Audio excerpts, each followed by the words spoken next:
can't just keep me out. I demand to be let in. A grieving man's private place was invaded by 100 strangers. The HOA president smiled, holding a contract with my forged signature.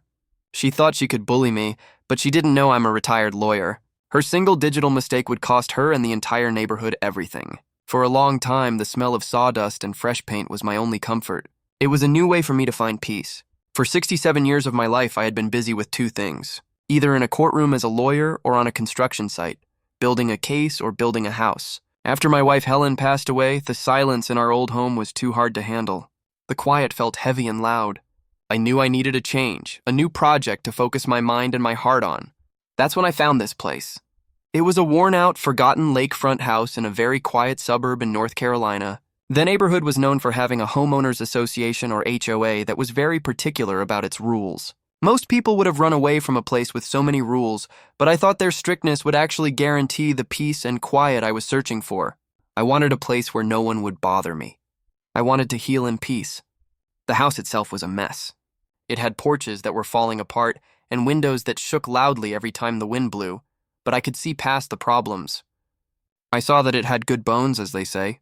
It was a strong, well-built house underneath all the damage. Helen and I had always dreamed of a place like this, a big project for us to work on together in our retirement. Now it was just me, but I decided to do it for her. I paid for the house with cash using the money I had saved carefully over a lifetime of hard work. I spent the next 6 months of my life bringing it back to life. I put all my energy into it, pouring my heart and soul into every single detail. I worked from sunup to sundown, sanding, painting, hammering, and building.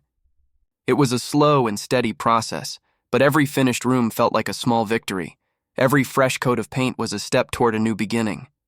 I did everything by the book, just like I had done for 30 years as a lawyer. I was a man who believed in rules and order. I made sure to get every single permit from the county. I had every single part of the house inspected, and I kept a detailed record of every step of the work. I even went to the county office and filed a formal request to operate the property as a short-term rental, just in case I ever wanted to do that. It was a long process with a lot of paperwork, but I did it. I had the official stamped and dated PDF from the county clerk's office to prove it. The date on the document was March 3rd. It wasn't about the money. It was about options. It was about proving that this old house was officially and completely mine, down to the very last legal detail.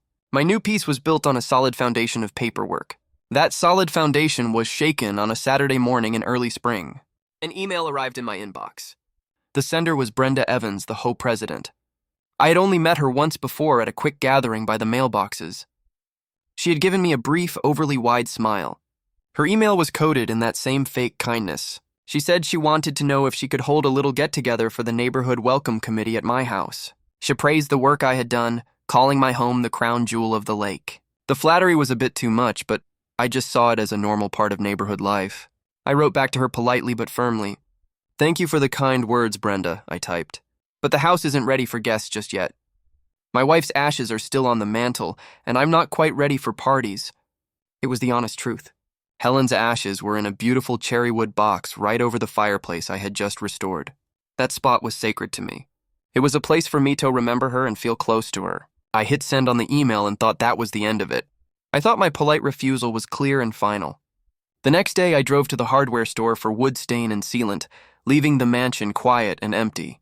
When I returned an hour later, my quiet road was lined with white catering vans. My heart dropped. A cold feeling settled in the pit of my stomach. At the end of my driveway, 2 large professional look signs had been put into the ground. They read event parking. With the official HOA logo at the bottom, I parked my truck and walked toward my front door, the cold feeling in my stomach tightening into a knot.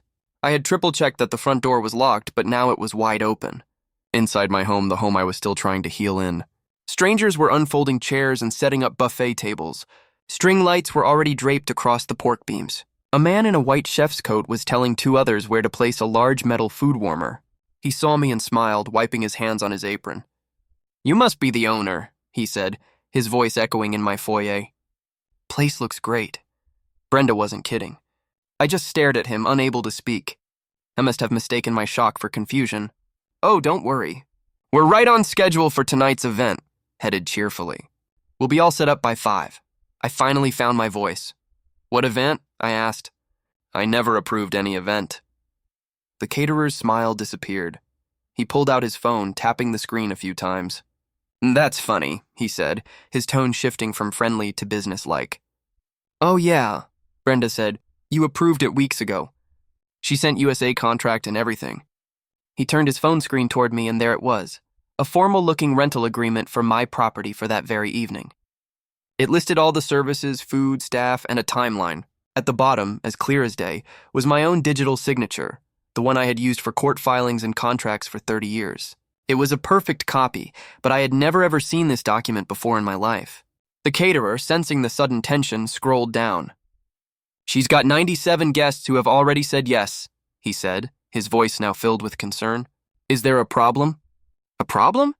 A complete stranger had forged my name, rented out my private home, and invited nearly 100 people into the place I came to find peace.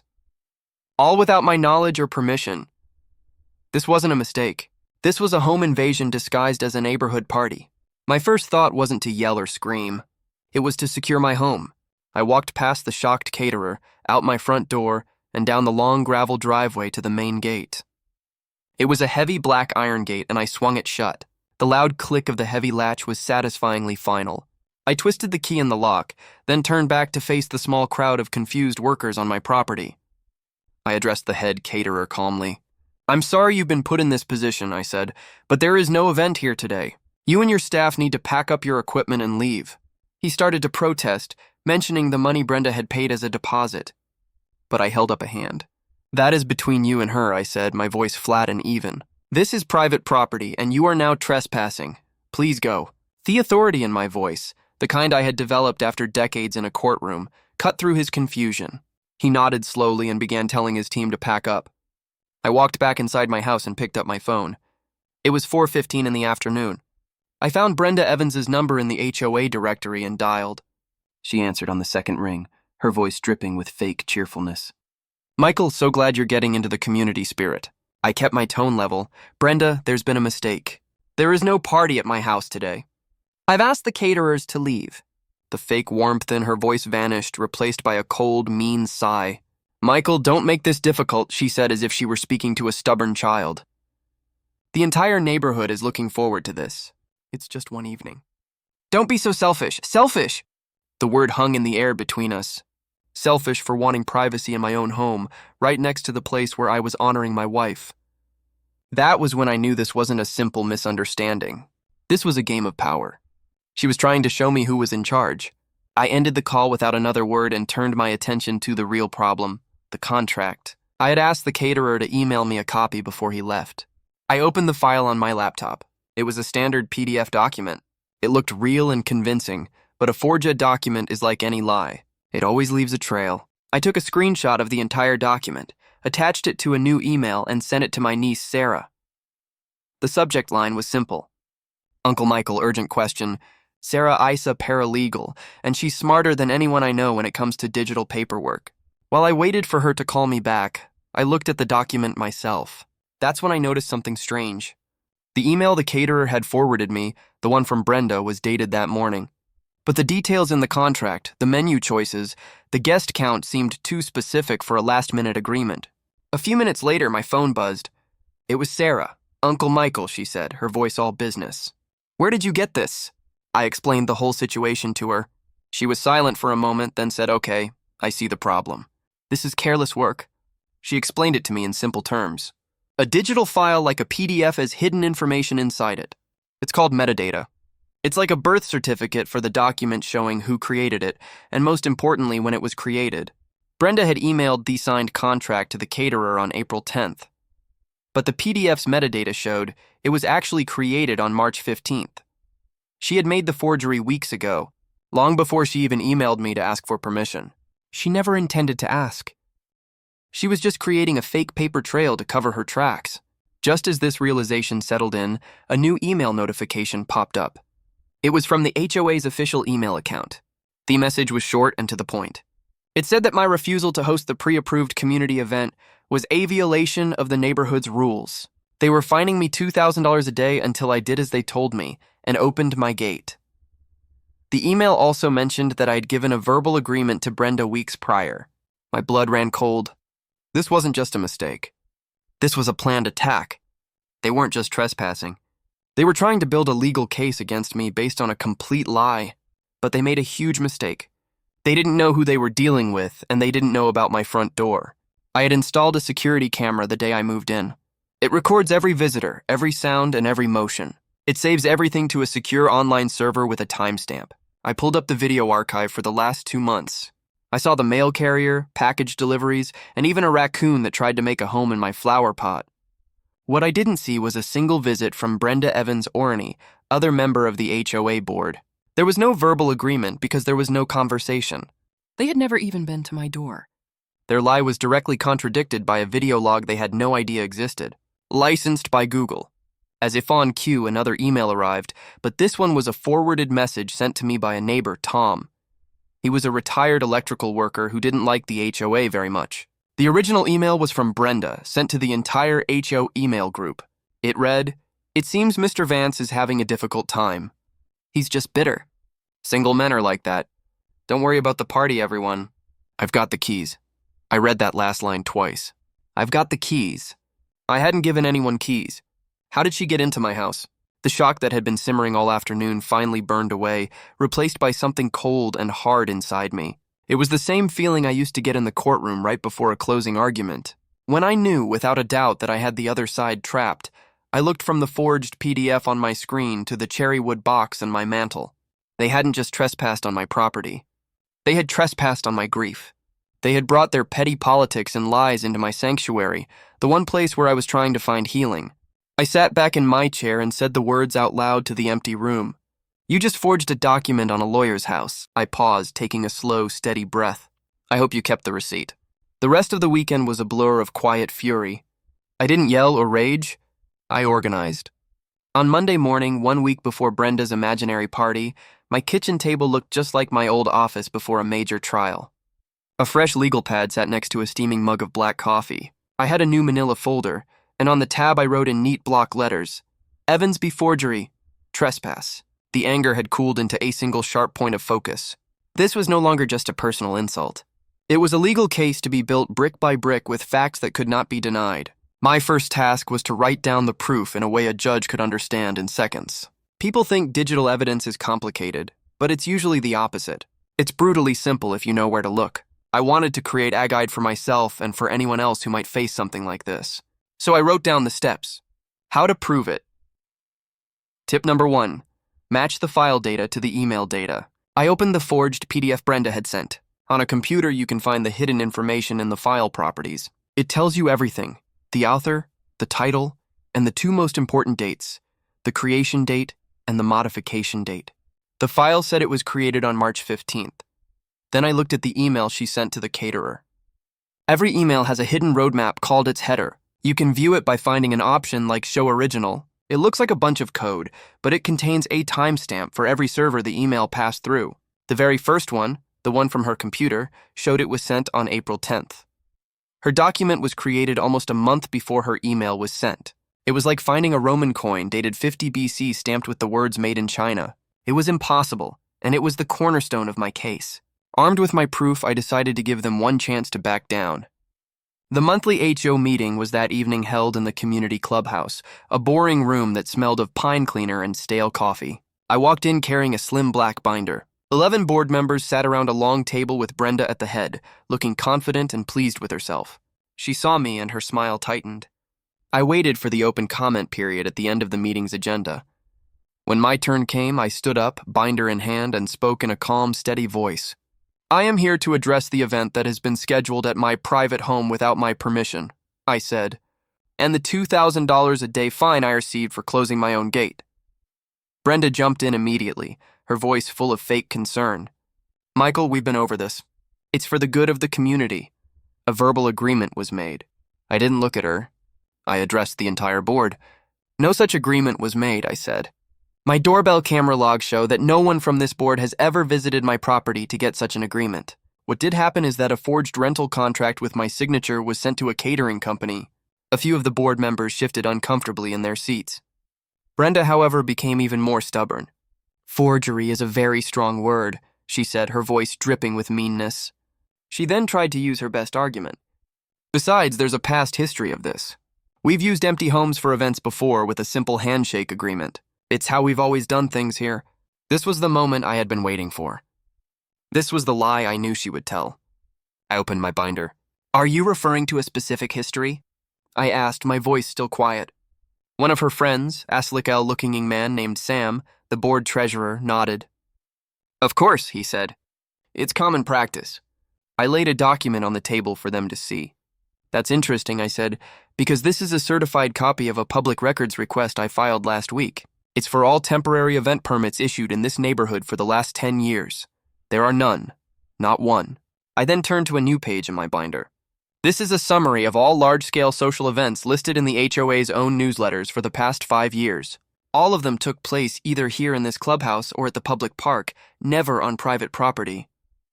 I paused for a moment. There is no past history, I said. There are no handshake deals. There is only a forged document. The room was completely silent. Brenda's face was a mask of pure fury. She had been so confident in her power, so used to people giving up that she never imagined someone would bring proof. She never imagined someone would treat her neighborhood gossip like a legal deposition. I closed my binder with a soft click. I looked directly at Brenda, my gaze steady and unchanging.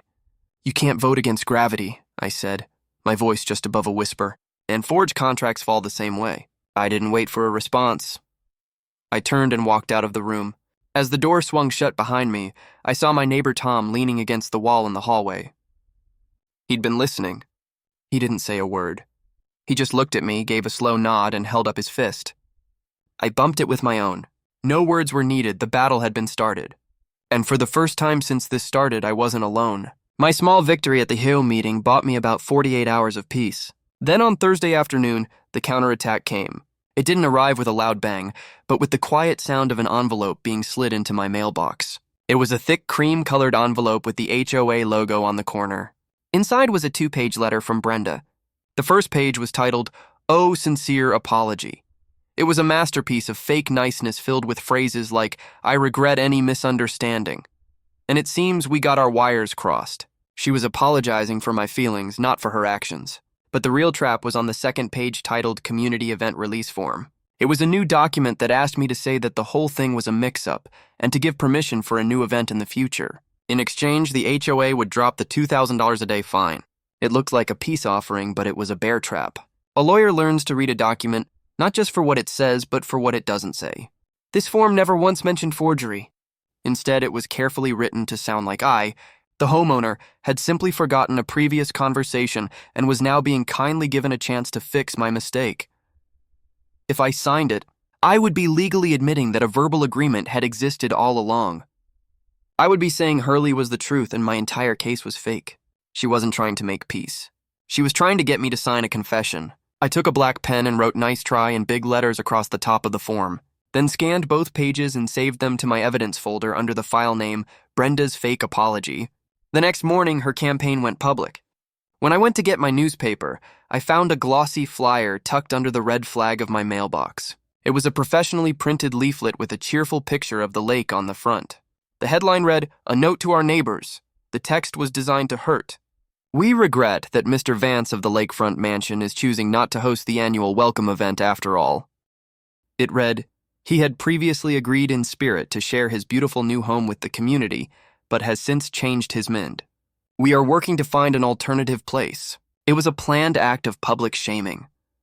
In one paragraph, she had painted me as an unstable, promise-breaking person who lived alone. I walked down the street and saw the same flyer in every mailbox. She was turning the entire neighborhood against me, isolating me with a lie that was now printed in full color. I calmly took the flyer from my mailbox, went inside, and placed it in the evidence binder next to her fake apology. This was no longer just about forgery and trespassing. It was about attacking my character. She was attacking my reputation, and that was a line you did not cross. I knew this was her getting desperate, and desperate people make stupid mistakes. I just had to be ready to catch them when they did. The stupid mistake came later that evening. I was in my workshop in the basement, sanding down a piece of oak for a new bookshelf, when my phone buzzed with a notification from my security system. Motion detected at the garage. I pulled up the live feed on my phone. 2 men I didn't know were standing by the large garage doors, shaking the handle. They looked around nervously before giving up and walking away. It was worrying, but it was what my driveway camera caught next that made my blood turn to ice. As the 2 men left, they met up with Sam, the HOA treasurer, who was waiting by the street. The camera's microphone was sensitive, and it picked up their conversation clearly. "No good," one of the men said. "It's locked up tight." Sam sighed in frustration. "Brenda's going to lose her mind," he muttered. Then he said the words that changed everything. "If he's not going to host, maybe we just cut the power on party day. He'll give up when the air conditioning goes off." Cut my power. They were planning to move from just bothering me with paperwork to actively trying to damage my home's essential systems. This crossed a new line from civil wrongdoing into a criminal plan. Isaved the video file immediately, exporting a copy to my laptop and uploading another to a secure cloud server that Sarah had set up for me. That brought me to my second rule, the one I had lived by on every construction site I ever managed. How to prove it. Tip number 2, document everything, especially attempted sabotage. That night, I called an old friend, a retired master electrician named Dave. I explained the situation and he came over first thing the next morning. Together, we installed a small, powerful solar battery backup system, connecting it directly to my home's most important parts, the fridge, the security system, the lights. Then we focused on the main electrical panel in the garage. Dave installed a heavy-duty steel lockbox over it. But I added one final touch. He mounted a tiny motion-activated USB camera inside the garage pointed directly at the new lockbox. The camera was plugged into a power bank and set to record any movement, saving the video wirelessly to the cloud. They could try to cut the power from the pole, but the house would stay on. And if they managed to break into the garage to get to the panel itself, their every move would be recorded. The house was no longer just a home. It was a fortress of evidence. Let them come. I was ready. The day of the party that wasn't dawned bright and clear, a perfect spring Saturday. From the upstairs office window, which overlooked the long driveway and the lake beyond, I watched the neighborhood begin to stir. I felt a strange calm, the kind a chess player feels when he knows his opponent is walking into a trap he set 5 moves ago. At exactly 2 in the afternoon, the first vehicle arrived. It was a large, brightly painted van with Groove Master's Mobile DJ written on the side. The driver, a young man with headphones around his neck, pulled up to my closed and locked gate, looked at it in confusion, and then parked on the side of the road. A few minutes later, a big food truck smelling deliciously of grilled onions rumbled up behind him, followed by a steady stream of cars. Soon, my quiet street looked like the parking lot for a county fair. Guests in party clothes got out of their cars carrying gift bags and casserole dishes, their faces a mixture of excitement and confusion. They gathered in small groups near the gate, pointing at the house, their voices a loud murmur carried on the breeze. Brenda had not, it seemed, informed her guests of the cancellation. This was a public humiliation of her own making, and I was simply an observer. I sat in my chair, sipping a cool glass of iced tea, watching the chaos unfold. Around 3:00, a cherry-red convertible pulled up, and Brenda Evans stepped out.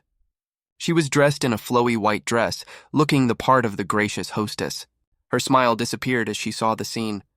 The locked gate, the confused guests, the blocked catering vehicles. Her face for a split second was a mask of pure fury. Then she composed herself, pulled out her phone, and I heard the distant ring of my landline. I let it go to voicemail. I watched her stab at her phone again, her movements sharp and angry. Then came the inevitable step up in the drama. A police car, its lights off, rolled slowly down the street and parked behind the DJ's van. 2 officers got out, their expressions tired. Brenda rushed toward them, pointing wildly at my house. They listened patiently, then walked up to my gate. One of the officers unclipped his radio. "Sir, this is the police." His voice boomed through a small speaker. "Would you please come to the gate?" I had been waiting for this. I had my documents ready in a neat stack on my desk. I picked them up, walked calmly downstairs, and went to the front door, opening it just enough to speak. "Good afternoon, officers," I said, my voice steady. "How can I help you?" The lead officer pointed back at Brenda. "Ma'am here says you're illegally blocking a pre-approved community event in violation of your HOA rules." I didn't argue. I didn't raise my voice. I simply held up my stack of papers. "Officers," I said, "this is a civil matter, but since you're here, you should see this." I had printed everything. I showed them the forged contract with the mismatched metadata highlighted in yellow. I showed them the screenshot of Brenda's email claiming she had my keys. I showed them the doorbell camera logs proving she had never visited my property to get a verbal agreement. And for the final piece, I showed them the printed HOA flyer, the one that admitted in writing that I had, in their own words, changed my mind. This was a clear admission that my permission was needed in the first place and was now withdrawn. The officers looked at the documents, then at each other. Their body cameras, I knew, were recording everything. "This looks like a pretty clear case of he said, she said," the first officer stated, though his tone suggested he knew exactly who was telling the truth. "It's a civil issue. We can't force him to open his gate." He handed the papers back to me, tipped his hat politely, and they walked back to their car. Brenda's face went pale as they spoke to her, then got back in their vehicle and drove away. Her authority, the very thing she had tried to use against me, had just publicly failed her. The aftermath was swift and digital. My phone started buzzing with texts from Tom. "You should see the HOA group email," he wrote. "She's losing it." Said, "You'll regret crossing her." Her carefully built image of the competent, in-control community leader was shattering in real time in front of all her neighbors. But Brenda had one last desperate move to make. As the sun began to set and her guests started to drift away in disappointment, a final email went out. This time, directly to the party's guest list, Tom forwarded me a copy. It was a shocking piece of character assassination. In it, Brenda claimed that the party had been canceled due to my increasingly unstable behavior. She painted me as a dangerous, grieving old man who was a threat to the community. She wrote that she had canceled the event out of a concern for guest safety. It was a cruel, cowardly lie designed to destroy me name and save her pride. It was also the final piece of evidence I needed. She had taken a simple disagreement and turned it into a public campaign of lies and defamation. I printed out that email, my hands perfectly steady. I punched holes in it and added it to the very back of my binder. The case against Brenda Evans wasn't just about a forged document anymore. It was about a systematic and malicious attack on my home, my character, and my peace, and it was now complete. The following Monday morning at exactly 8:30 a.m., I walked into the county courthouse. It was a familiar place, though I was usually on the other side of the aisle arguing a different case. I wasn't there to answer a complaint. I was there to file one. I walked up to the clerk's window for small claims court, my binder tucked under my arm. Small claims is often seen as a place for minor disputes, but in our state the limit was high enough for what I had in mind. I filed a single lawsuit against 4 defendants. The Homeowners Association as a corporate entity, Brenda Evans personally, Sam, the treasurer, personally, and one other board member who had been vocally supportive of Brenda's actions. I was suing them for the maximum amount allowed, $100,000. The claim listed 4 specific crimes: property violation for the initial unauthorized entry, attempted fraud based on the forged document, reputational damage from the flyers and emails, and a plan to trespass and commit property damage supported by the video of Sam talking about cutting my power. Filing the suit was the easy part. The real work had already been done, collected piece by piece in my binder. The court date was set for 2 weeks later. When the day arrived, Thesmal Claims' courtroom was more crowded than usual. Word had gotten around. I saw Tom sitting in the back row, giving me a solid, supportive nod. Brenda arrived with Sam and the other board member with the HOA's lawyer, a man in an expensive suit, who looked deeply annoyed to be there. They sat at the defendant's table, whispering furiously. Brenda looked confident, even smug. She still believed she was in charge, that her version of the story, told with enough conviction, would win the day. When the judge called my case, I walked to the plaintiff's podium alone. I had no lawyer because I didn't need one. The truth, when properly organized, is its own best attorney. The judge, a no-nonsense woman named Judge Thompson, looked down at the paperwork. "Mr. Vance," she said, her voice tired, "this is a serious claim for a small claims venue. You have 5 minutes to present your case." 5 minutes was more than I needed. "Your Honor," I began, my voice clear and steady, "this case is not about a disagreement.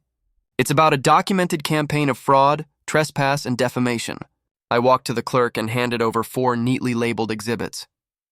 "Exhibit A," I said as the judge examined the first document, "is the forged rental contract. If you look at the highlighted metadata, you will see it was created on March 15th, nearly a month before the defendant's claim that I verbally agreed to it. The document was created before the conversation even supposedly happened." I paused, letting that sink in. The HOA's lawyer started to stand up, but the judge waved him down. "Exhibit B," I continued, "is a certified log from my home security system showing a complete video record of my front door for the past 60 days. It proves no member of the HOA ever visited my home to get the verbal agreement they claim exists. They lied about the document and they lied about the conversation." I could see Brenda's smug expression begin to crack. The blood was draining from her face. "Exhibit C," I said, my voice remaining perfectly calm, is a collection of communications from the defendants. It includes the flyers they distributed accusing me of breaking a promise I never made. It also includes an email from Ms. Evans to 97 residents in which she calls me mentally unstable and dangerous. This is clear and malicious defamation. The room was utterly silent. Now everyone, including the HOA's own lawyer, was looking at Brenda. Finally, Your Honor, Exhibit D. I pushed a small USB drive across the podium. This is a video file from my security system time-stamped 3 days before the scheduled event. It shows the defendant, Mr. Sam, planning with 2 people to commit property damage by illegally disabling my home's electrical service as a way to force me to do what they wanted. The judge looked at the evidence list, then over her glasses at Brenda's table. She didn't need to watch the video. The description was enough. She picked up the first exhibit, the forged PDF. She looked directly at Brenda. Miss Evans, did you create this document? Brenda hesitated. Lying in an email was one thing. Lying to a judge was another. Her lawyer frantically whispered in her ear. Yes, Your Honor, she said, her voice a small, tight squeak. But I had reason to believe. The judge cut her off. She tapped the highlighted metadata on the page with her finger. This document was created on March 15th, the judge said, her voice now like ice. She looked up from the paper, her eyes locking onto Brenda's. The court has seen enough. She turned to the HOA's lawyer. Counselor, you have 1 minute to explain why I shouldn't refer this matter to the district attorney for criminal prosecution. The lawyer stood, his face pale. He stammered. Your Honor, this has all been a profound misunderstanding. The judge held up a hand, silencing him. The silence in the room was absolute. Then Judge Thompson looked down at her papers and made her ruling. This case is closed, she said. The defendants are lucky Mr. Vance didn't press criminal charges for fraud and conspiracy. A sharp intake of breath came from the defendant's table. The judge picked up her gavel. This court finds in favor of the plaintiff, in the full amount of $100,000, to be paid jointly and severally by the defendants. The sound of the gavel striking the woodblock cracked through the stunned silence like a gunshot. The entire proceeding from the moment I started speaking to the final verdict had taken less than 5 minutes. The room was stunned. Brenda just sat there, her mouth open. Her empire of lies and intimidation was brought down by 4 pieces of paper and 1 damning video, all in the time it takes to boil an egg. The aftermath of the 5-minute verdict was as quiet as the judgment was loud. There were no public apologies, no dramatic fights on my lawn. There was only the slow, grinding process of consequences. The $100,000 judgment was a debt the HOA had to pay, which meant every homeowner, including me, had to cover the cost through a special assessment. The check I received from the HOA's insurance company a few weeks later felt less like a victory and more like a refund. The real victory was the silence that followed. Brenda Evans was politically and socially ruined. Within a week of the judgment, an emergency HO meeting was called not by Brenda, but by a petition that went around among the homeowners. I didn't attend. I didn't need to. Tom told me later that the atmosphere was like a funeral. Brenda didn't even show up. Her resignation was read aloud by her lawyer, a dry, formal statement that took no real blame. It spoke of her many years of dedicated service and her decision to step down to pursue other interests. The last line was the only one that mattered. I take full responsibility for my actions and will step down effective immediately. Just like that, her reign was over. The structure of power she had built through intimidation and gossip dissolved overnight. A month later, on a crisp autumn morning, I was down at my dock cleaning a fish I had just caught from the lake. The water was still, reflecting the brilliant orange and yellow of the changing leaves. A new man was walking toward me. It was Tom. He had a clipboard in his hand and a look of mild frustration on his face. In the chaos following Brenda's resignation, the board had needed a new president, and everyone, tired of politics and drama, had nominated the one person they knew who didn't want the job. They had elected Tom. Can you believe this nonsense? He grumbled, holding up the clipboard. I'm president of the clubhouse committee now. I'd rather be wiring a transformer in a hurricane. He sat down on the dock next to me, and we watched the water in comfortable silence for a moment. Then he tapped the clipboard. First order of business, he said. I passed a new rule. Unanimous vote. He cleared his throat and read from the sheet. Rule 1. There will be no events of any kind planned for any private residential property without a formal, written, notarized, and independently verified consent form signed by the legal owner of said property. He looked at me and grinned. I think I covered all the bases. I spent the rest of the day finishing the project I'd started before all this madness began. The new bookshelf for my office. As I put the final coat of sealant on the oak, I reflected on the whole ugly affair. It had been an unwanted war, a battle I never asked for but was forced to fight. But in the end, it taught me something important. Bullies, whether they're in a schoolyard or an HOA boardroom, thrive on noise and chaos. They want you to get angry, to yell, to get emotional, because when you're emotional, you make mistakes. My strategy had been the opposite. I met their chaos with calmness. I met theirlies with documentation. I never raised my voice because I didn't have to. The truth, when it's organized and presented clearly, is louder than any tantrum. That was the final lesson, the one I wrote down for myself. You don't need to raise your voice when the truth is loud enough. Later that evening, I placed the finished bookshelf in my office. Right by the window overlooking the lake, I arranged my law books on one shelf and Helen's favorite novels on another. On the very top, I placed the cherrywood box with her ashes. Right next to it was a small frame photo of the two of us on the day we bought our first fixer upper 30 years ago. I looked out the window at the new gate I had installed. It was stronger than the old one, with a modern keypad lock and a small private camera mounted just above it. Some people guard their homes with signs that say, "Beware of dog." I guard mine with truth and a 5-minute verdict. The quiet returned, but this time it was a quiet I had earned. It wasn't the lonely, heavy silence I had left behind. It was a new kind of peace, one that I knew was finally mine to keep.